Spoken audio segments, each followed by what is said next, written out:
Australia ਦੀ ਜਿਹੜੀ government ਹੈ ਇਸ ਟਾਈਮ ਉਹਨੇ ਹਾਊਸਿੰਗ ਕ੍ਰਾਈਸਿਸ ਨੂੰ ਇੰਟਰਨੈਸ਼ਨਲ ਸਟੂਡੈਂਟਸ ਦੇ ਨਾਲ ਜੋੜਿਆ ਦਾ ਹੈ, ਨੈਟ ਮਾਈਗ੍ਰੇਸ਼ਨ ਦੇ ਨਾਲ ਜੋੜਿਆ ਦਾ ਹੈ। ਕਿਆ ਇਹ ਬਿਲਕੁਲ ਠੀਕ ਹੈ? ਕਿਉਂਕਿ ਡੈਮੋਕ੍ਰੇਸੀ ਹੈ ਤੇ ਇਹ ਕਿਆ ਬਿਲਕੁਲ ਹਰ ਤਰ੍ਹਾਂ ਜਿਹੜਾ ਵੇਖਿਆ ਜਾਏ ਉਸ ਮਸਲੇ ਦਾ ਹੱਲ ਹੈ। ਇਹਨਾਂ ਦੀ ਪਾਲਿਸੀਆਂ ਵੇਖ ਕੇ ਮੈਨੂੰ ਇੱਕ ਗੱਲ ਯਾਦ ਆ ਗਈ ਤੇ ਵਾਕਿਆ ਇਹ ਕਿ ਦੂਰ ਦਰਾਜ਼ ਇਲਾਕੇ ਦੀ ਗੱਲ ਹੈ ਕਿ ਪੀਰ ਸਾਹਿਬ ਹੁੰਦੇ ਹਨ। ਪੀਰ ਸਾਹਿਬ ਬੜੇ ਮਸ਼ਹੂਰ ਸਨ ਕਿ ਬਈ ਇਹ ਜਿਹਨੂੰ ਵੀ ਹੱਥ ਲਾਉਂਦੇ ਨੇ ਉਹ ਜਿਹੜੀ ਮਰਜ਼ੀ ਬਿਮਾਰੀ ਹੋਏ ਉਹ ਠੀਕ ਹੋ ਜਾਂਦਾ ਹੈ। ਇਸੇ ਤਰ੍ਹਾਂ ਇੱਕ ਭਾਈ ਹੋਰੀ ਸਨ, ਉਹਨਾਂ ਦੀ ਬੇਟੀ ਬਿਮਾਰ ਹੋ ਗਈ ਤੇ ਉਹ ਉਹਨਾਂ ਪੀਰ ਸਾਹਿਬ ਕੋਲ ਲੈ ਕੇ ਗਏ। ਉਹਨਾਂ ਕਿਹਾ ਡਾਕਟਰਾਂ ਦੱਸਿਆ ਕਿ ਇਹ ਤਾਂ ਨਹੀਂ ਠੀਕ ਹੋ ਸਕਦੀ।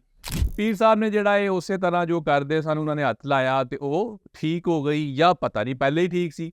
ਬਹਰਹਾਲ ਉਸ ਕੁੜੀ ਦਾ ਜਿਹੜਾ ਉਹਦਾ ਮੰਗੇਤਰ ਸੀ ਇੱਕ, ਉਹ ਪੜ੍ਹਿਆ ਲਿਖਿਆ ਆਦਮੀ ਸੀ, ਉਹ ਬਾਹਰ ਦੀ ਯੂਨੀਵਰਸਿਟੀ ਤੋਂ ਪੜ੍ਹ ਕੇ ਆਇਆ ਦਾ ਸੀ। ਉਹਨੇ ਕਿਹਾ ਕਿ ਇਹ ਬੰਦਾ ਠੀਕ ਨਹੀਂ ਹੈ, ਕੋਈ ਫਰਾਡ ਹੈ। ਪੀਰ ਸਾਹਿਬ ਨੂੰ ਜਿਹੜਾ ਇੱਕ ਵਾਰੀ ਹਾਬ ਆਇਆ, ਉਹਨੂੰ ਹਾਬ ਇਹ ਆਇਆ ਕਿ ਅਸੀਂ ਜਿਹੜਾ ਫਲਾਂ ਦਿਨ ਜਾਵਾਂਗੇ ਸਮੁੰਦਰ ਦੇ ਕੋਲ, ਔਰ ਸਮੁੰਦਰ ਦੇ ਕੋਲ ਜਾ ਕੇ ਅਸੀਂ ਜਦੋਂ ਖਲੋਵਾਂਗੇ ਤੇ ਸਮੁੰਦਰ ਜਿਹੜਾ ਨਾ ਦੋ ਪਾਸੇ ਹੋ ਜਾਏਗਾ ਔਰ ਦਰਮਿਆਨ ਦੇ ਵਿੱਚ ਰਸਤਾ ਬਣੇਗਾ, ਔਰ ਅਸੀਂ ਰਸਤਾ ਜਿਹੜਾ ਨਾ ਉਹ ਪਾਰ ਕਰਕੇ ਅੱਗੇ ਨਿਕਲ ਜਾਵਾਂਗੇ। ਇਹ ਉਹਨਾਂ ਦਾ ਵਹਿਮ ਸੀ ਜਾਂ ਜੋ ਵੀ ਸੀ। ਪਰ ਹਾਬ ਆਈ, ਉਹਨਾਂ ਆਪਣੇ ਪੀਰਾਂ ਮਰੀਦਾਂ ਨੂੰ ਦੱਸਿਆ। ਮਰੀਦਾਂ ਨੇ ਕਿਹਾ ਠੀਕ ਹੈ ਜੀ, ਗੱਲ ਬਿਲਕੁਲ ਠੀਕ ਹੈ, ਅਸੀਂ ਪੀਰ ਜੀ ਆ ਜਾਵਾਂਗੇ। ਇਹ ਹੁਣ ਪੈਦਲ ਚੱਲਣਾ ਸ਼ੁਰੂ ਹੋ ਗਏ ਸਮੁੰਦਰ ਵੱਲ। ਤੇ ਇਹ ਪੂਰਾ ਇੱਕ ਦਿਨ ਜਦੋਂ ਟੁਰਦੇ ਗਏ ਤੇ ਜਿਹੜਾ ਉਹ ਮੰਗੇਤਰ ਸੀ ਸਮਝਦਾਰ ਉਸ ਕੁੜੀ ਦਾ, ਕਿਉਂਕਿ ਕੁੜੀ ਵੀ ਵਿੱਚੇ ਲੱਗੀ ਫੇਰੀ ਕਿ ਚਲੋ ਮੈਂ ਆਪਣੇ ਪੀਰ ਸਾਹਿਬ ਨਾਲ ਜਾਣੀ ਆ, ਉਹਦਾ ਇੱਕ ਇਤਕਾਦ ਸੀ। ਹੁਣ ਹੋਇਆ ਹੈ ਕਿ ਇਹ ਨਾਲ ਦੱਸਦਾ ਰਿਹਾ ਵੇ ਅੱਗੇ ਨਾ ਜਾ, ਅੱਗੇ ਜਿਹੜਾ ਡੁੱਬ ਜਾਣਾ ਇਹ ਜਿਹੜਾ ਪੀਰ ਮੈਨੂੰ ਐਵੇਂ ਲੱਗਦਾ ਹੈ। ਬਹਰਹਾਲ ਇਹ ਪਹੁੰਚ ਗਏ ਸਮੁੰਦਰ।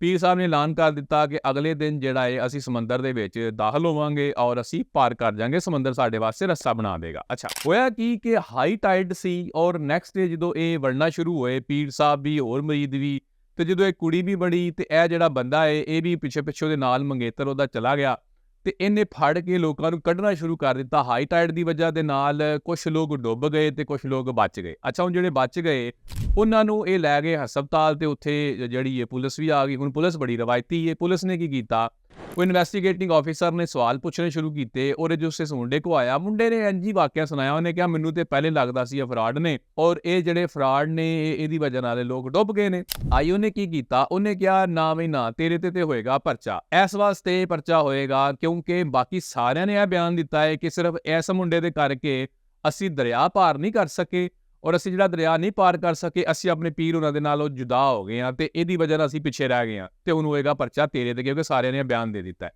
ਇਹ ਹਰਕਤ ਜਿਹੜੀ ਹੈ ਮੇਰੇ ਖਿਆਲ ਸੇ ਆਸਟ੍ਰੇਲੀਅਨ ਗਵਰਨਮੈਂਟ ਇਹ ਕਰ ਰਹੀ ਹੈ। ਉਹ ਕੀ ਕਰ ਰਹੀ ਹੈ ਕਿ ਉਹ ਪਰਚਾ ਦੇ ਰਹੀ ਹੈ ਉਹਦੇ ਖਿਲਾਫ ਜਿਹਦਾ ਵਿਚਾਰੇ ਦਾ ਲੈਣ ਦੇਣ ਵੀ ਕੋਈ ਨਹੀਂ।